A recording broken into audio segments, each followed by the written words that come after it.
सभी मित्रों को मेरा प्रणाम और छोटों को स्नेह आशीष।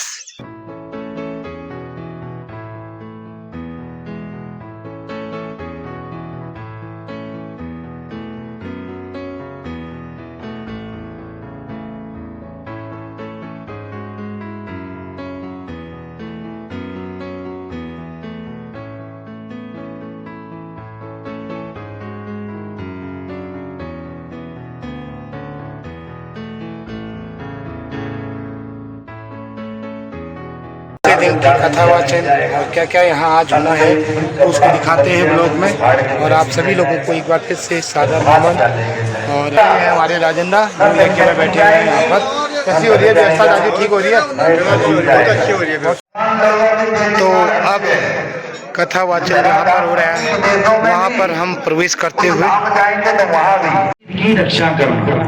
शरीर मातयम खलु धर्म साधना। धर्म कब करेंगे? जब ये शरीर स्वस्थ रहेगा। ताना भी पड़े, समर्पण भी करना पड़े।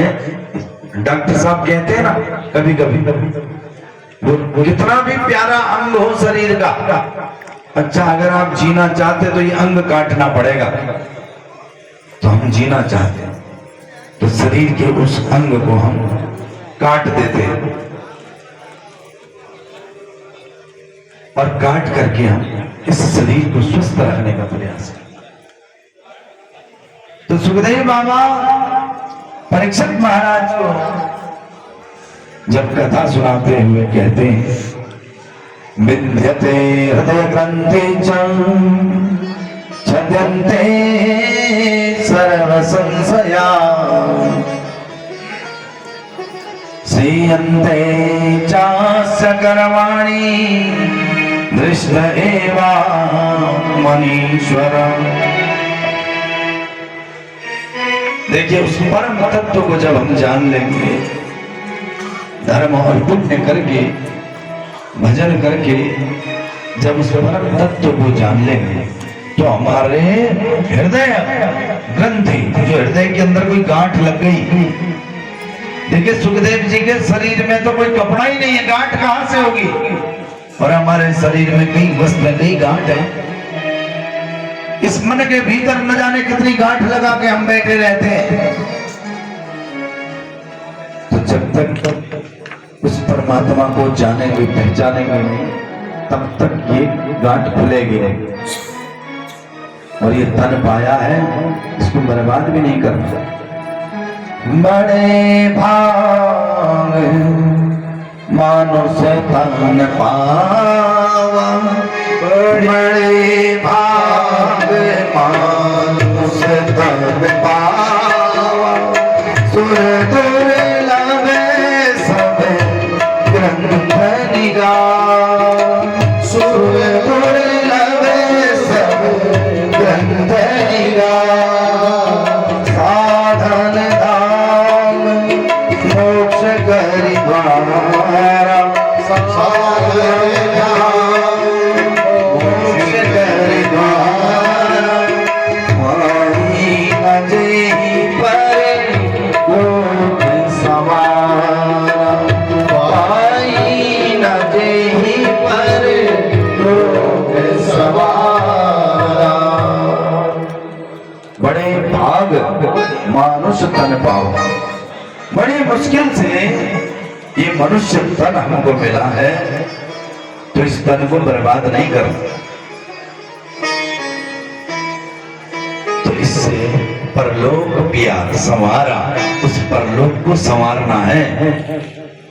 ये संसार हमारा मायका है और ससुराल तो वही है। जब बेटी ब्याह करके ससुराल जाती है, यदि घर के काम ना आते हो सासू मां भी गाली देती है। ऐसे ही ये संसार हमारा मायका है, यमराज हमारी सास है, संत महात्मा ब्राह्मण हमारे माता पिता हैं। इनसे कुछ सीख के जाए, धर्म पुण्य कैसे हो करके जाए, ताकि यमराज रूपी सास कहे खूब सिखा के भेजा, खूब सम्मान मिले। वहां जो बहू रानी दहेज ज्यादा लाती, सासू माँ की ज्यादा प्यारी होती। ऐसी यमराज के द्वार में भी उन्हीं को सम्मान मिलता है जो नित्य भगवान के धर्म और पुण्य के कार्यों को करके चले। नारायण नारायण श्रीमद् नारायण नारायण नारायण बोलो नारायण नारायण नारायण बोलो नारायण नारायण नारायण राम नारायण नारायण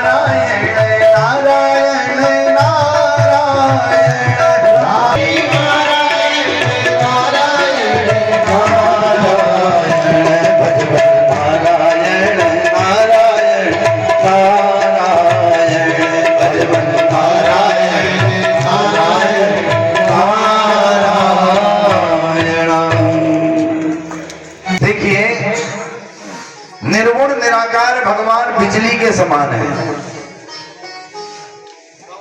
ये बिजली आज से हजारों लाखों साल पहले भी थी और आज भी है। हजारों लाखों साल पहले हमने देखी नहीं थी, आज हम देख रहे हैं। हजारों लाखों साल पहले कहीं अदृश्य थे, तब वैज्ञानिकों ने, साइंटिस्टों ने शोध किया, रिसर्च किया। जब शोध हुआ तो ये बिजली तारों में आ गई। ऐसी भगवान परम ब्रह्म परमात्मा निर्गुण निराकार रूप में पहले से ही थे, आदि अनादि काल से थे, लेकिन हमें दिखते नहीं थे। फिर संतों ने, ऋषियों ने, महात्माओं ने कठिन तपस्या की, हजारों हजारों लाखों लाखों वर्ष घोर तपस्या की, तो भगवान सगुण रूप में तो प्रकट हो गए, लेकिन साकार रूप में नहीं हुए। जैसे बिजली भी सगुण रूप में गुण आ गया बिजली की तार में। अब जो हमारे फायदे की चीज ही नहीं है तो हम उसके साथ प्रेम क्यों करें? वो तार में बिजली है, सो है, हमारे किस काम की? हमारे कुछ फायदा हो तो हम उसको उसके नजदीक जाएं या उसको लाएं। ऐसी भगवान भी निर्गुण, सगुण और निराकार रूप में हमारे किस काम के? वो तो वही संत जानते हैं, परम ब्रह्म को जानते हैं, वही उनकी भक्ति कर सकते। भगवान ने देखा कि भक्त कम हो गए, इन भक्तों की इच्छा है कि हम साकार रूप में भी जाएं। तब कहीं बारह रूप में आ गए, मत्स्य रूप में आ गए, कूर्म रूप में आ गए, अपना राम जी, श्याम जी, अनेकों अवतार लेके भगवान। ऐसी बिजली फिर तारों से हमारे घर के भीतर पहुंची। पंखे चल रहे हैं, लाइट चल रही है। हम यहाँ कथा कह रहे हैं, विदेशों में सुनाई दे रहा है, क्योंकि कथा का प्रसारण चल रहा है, लाइव टेलीकास्ट है। विदेशों में भी कथा सुनी जा रही है। और हमारे धौलीनाथ का दिव्य धाम सब लोग जान पा रहे हैं कि बागेश्वर जनपद में स्थित है। जो सुनने वाले लोग हैं, अब बिजली जब बल्ब के रूप में आई, अचानक से बिजली गायब हो गई। हमें बेचैनी शुरू हो गई, कहां गई आखिरी बिजली? जब तक नहीं थी तब तक पता नहीं था, लेकिन जब अब हमारा काम रुकने लगा, अब हम बिजली घर में फोन करने लगे, तुरंत भैया बिजली कब आएगी? ऐसी भगवान भी सगुण साकार रूप है। कभी कभी मन जब अशांत हो जाता है, मानो भगवान छोड़ के हमें कहीं अन्यत्र चले गए, तब हम लोग, जब हमें कष्ट होता है, परेशानी होती है, जैसे बिजली भाग गई तो बिजली घर में फोन हुआ, कष्ट हुआ तो ब्राह्मणों को सहयोग लिया, ब्राह्मणों का, कि महाराज जरा बताइए कष्ट क्यों है? तब ब्राह्मणों ने कहा शनि लग गया तो कराओ शनि के जाप, कराइए रुद्राभिषेक। तब हमारा पेट भगवान के साथ निरंतर बढ़ता गया और बढ़ता जाता। भगवान से प्रेम हम तभी करेंगे, जैसे बिजली से प्रेम क्यों हो गया? क्योंकि बिजली के उपकरण चलने बंद हो गए हमारे घर के। ऐसी भगवान भी जब निर्गुण निराकार थे, बिजली भी निराकार निर्गुण थी, धीरे धीरे आई समाई, उपयोग पता चला। ऐसी भगवान के भी उपयोग पता चले कि इसका भजन करेंगे तो मोक्ष मिलेगा, रोग मिटेगा, कष्ट मिटेगा, शांति मिलेगी, संतोष मिलेगा। जब पता चला तब हमारा उसके साथ संबंध प्रगाढ़ होने लगा।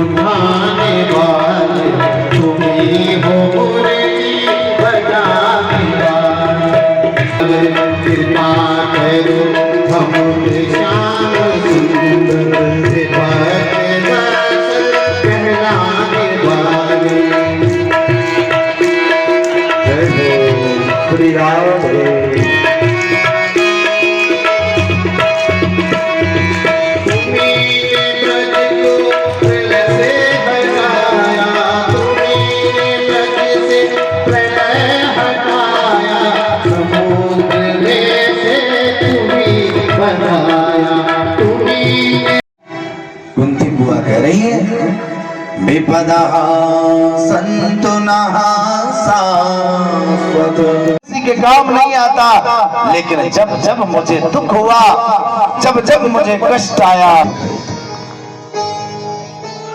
कि जब कोई नहीं आता मेरा श्याम आता है और वही कृपा करता है, अपने भक्त पर वात्सल्य रूप दिखाता है, सारे दुखों को मिटाता है। क्योंकि ये संसार के लोग तो स्वार्थी हैं, संसार पूरा स्वार्थ में डूबा हुआ है। भगवान सोचने लगे ये पांडव मुझे ऐसे जाने नहीं देंगे।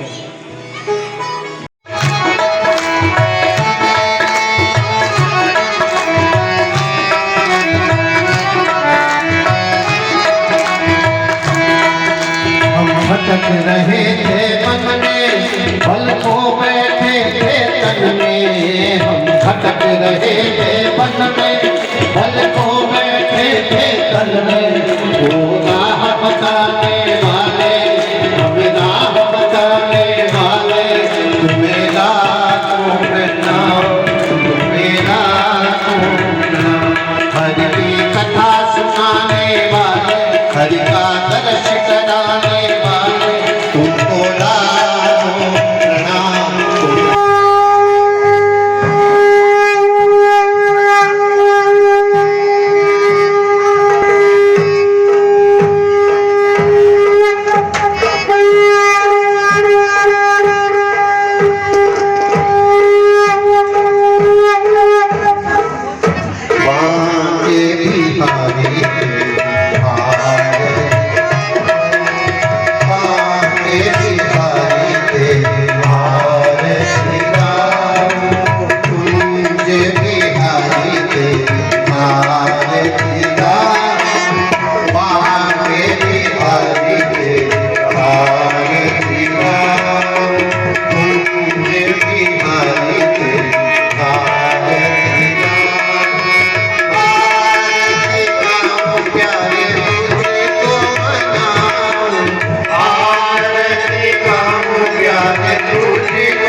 तो आरती का समय अभी हुआ है, आरती की जा रही है अभी।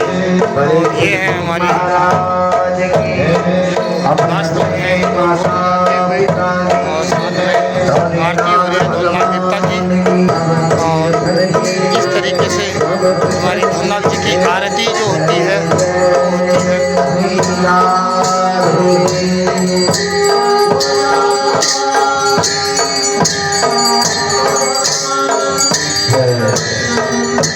आइए सुंदर सा भजन नृत्य के साथ बैठे बैठे आप से नाम को गाते हुए इस भजन की सरिता में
प्रसादी और फल अभी बांटे जा रहे हैं हमारी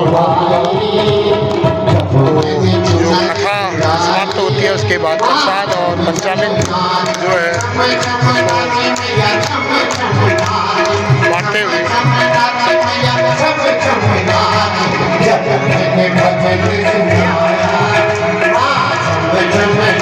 तो खाना खाने के बाद अभी चली है हमारी सफाई, क्योंकि यहाँ हल्की बूंदाबांदी हुई है। और ये लगे हुए हैं हमारे 3 जो भाई हैं वो सफाई में लगे हुए हैं। 2 तो भतीजे हैं, 1 बड़े दाजू हैं। ये भागवत कमेटी के अध्यक्ष भी हैं। अध्यक्ष साहब यहाँ पर ये वाइपर लगाते हुए, दाजू आनंद आ रहा है? अरे बड़ा मज़ा आ रहा है। और ये हैं हमारे जई साहब। और ये हमारे प्रधान जी, देखो अरे बड़े बड़े पदाधिकारी लगे हैं यार इधर तो। अरे देखो मंदिर में जो सेवा की भावना होती है उसमें कोई पद नहीं देखा जाता है। तीनों लोग लगे हैं, तीनों पदाधिकारी हैं ये। हाँ, हमारे दादा ये टीमैन भी हैं और इन्होंने इतनी सफाई कर रखी है। दादा बहुत अच्छा सेवा रहती है दादा की हमेशा। और ये है हमारे दाजू, बड़े दाजू अंदा। ये देखिए, आहा जम रहे हो दाजू, बहुत मजा आ रहा है आपके झाड़ू लगाने में। एक बार दिखाइए जरा झाड़ू लगा के। हाँ वो देखो उधर कोने में रह गया दाजू, उधर कोने में रह गया वो, देखो। हाँ बढ़िया करके सफाई करके। हाँ ये अंदा ने भी कर दिया सफाई। हमारे व्यास जी, और व्यास जी आपको सबसे पहले आप बताइए धौलीनाग मंदिर का प्रांगण कैसा लगा? बहुत सुंदर, बहुत ही दिव्य रमणीय स्थल है, मन भावन है, जहाँ पर भगवान की भागीरथी भागवत के रूप में प्रवाहित हो रही है और श्रोताओं का जो भी स्वभाव है वो भी वास्तविक श्रोताओं वाला है। एक भी श्रोता नहीं है, सभी श्रोता है। खूब आनंद मिल रहा है। और आपकी यात्रा कैसी रही यहाँ तक? यात्रा भी बहुत सुंदर। देहरादून से सीधे रुद्रप्रयाग, श्रीनगर, कर्णप्रयाग होते हुए 12 घंटे में यात्रा तय करके यहाँ पहुँचे और धौलीनाग मंदिर में पहुँचते ही सारी थकान मिट गई। ऐसा दिव्य धाम है। और आपने हमारा गोपेश्वर महादेव भी देखा, उसका वर्णन थोड़ा सा आप? गोपेश्वर महादेव में हमारा गांव के बारे में जानना चाहता हूँ आपको। बहुत सुंदर। आपके गांव में 10-12 साल पहले एक बार हम आए थे। अच्छा। आज भगवान की ऐसी कृपा हुई कि दोबारा आए तो कथा कहने के लिए आए। ये बड़ा सौभाग्य आप लोगों ने हमें अवसर यहाँ दिया। हाँ बिल्कुल बिल्कुल, आप बड़े धन्यवाद के पात्र हैं। धन्यवाद के पात्र तो आप हैं जो आप इतनी दूर से हमारे यहाँ तक कथा का श्रवण करने के लिए हमको आए हुए हैं। और आपके पास बिजी शेड्यूल होने के बाद भी आपने हमारी इतनी रिक्वेस्ट मानी कि मैं करूँगा इस बार पहाड़ में करके। और दूसरी चीज़ मैं एक जानना चाह रहा था, भागवत कथा सुनने से क्या लाभ है? ये बहुत सारे लोग कहते हैं, भागवत कथा तो हमने सुनी है कई जगह। भागवत कथा सुनने से जीवन भागवतमय हो जाता है। बिल्कुल। इससे न बेटा मिलता, न बेटी मिलती, न पैसा मिलता, न धन मिलता, न संपत्ति मिलती। जीवन में एक आनंद की अनुभूति होती है और आनंद की जिसे अनुभूति हो गई उसे साक्षात ईश्वर का ही स्वरूप समझना चाहिए। बिल्कुल बिल्कुल, धन्यवाद सर। आप वाणी से हमको अवगत कराया कि भागवत सुनने से क्या होता है। आपकी कथा में भी हमने सुना और लोगों का जो ध्यान था, आप जब वो कथा कह रहे थे ना द्रौपदी के जब 5 पुत्र मारे गए, जो आपका वर्णन था वो सारी महिलाओं को मैं देख रहा था, वो बड़े भाव विभीन हो गए। क्योंकि कथा जो वो जो घटना थी उस घटना का आपने बहुत बढ़िया तरीके से और यही प्रयास किया हाँ, कि उस घटना को जैसी घटना थी हाँ, उसी वाणी में उसको कहा जाए, उसी शब्दों में और उसी भाव में उसको बहाया जाए, ताकि क्योंकि घटना दुख की है और हम मुस्कुराते हाँ, कहें वो थोड़ा सा उचित नहीं होता। तो इसलिए हमने सोचा कि जिस तरह की घटना है उसी तरह से हम उसको वाणी से भी श्रद्धालुओं को लाभान्वित करें, यही उद्देश्य। बिल्कुल बिल्कुल। और आने वाले समय में बहुत बड़ी भीड़ होने वाली है यहाँ पर, क्योंकि छुट्टियों का भी सीजन आ रहा है। 2-3 दिन छुट्टियाँ हैं बीच में, तो ये पूरा प्रांगण भरा रहेगा और आपका कथा जो का श्रवण हमको सुनने को मिलेगा यहाँ पर।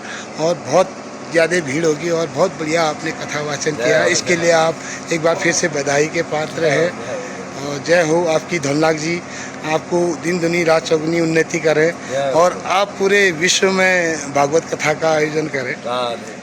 धन्यवाद सर।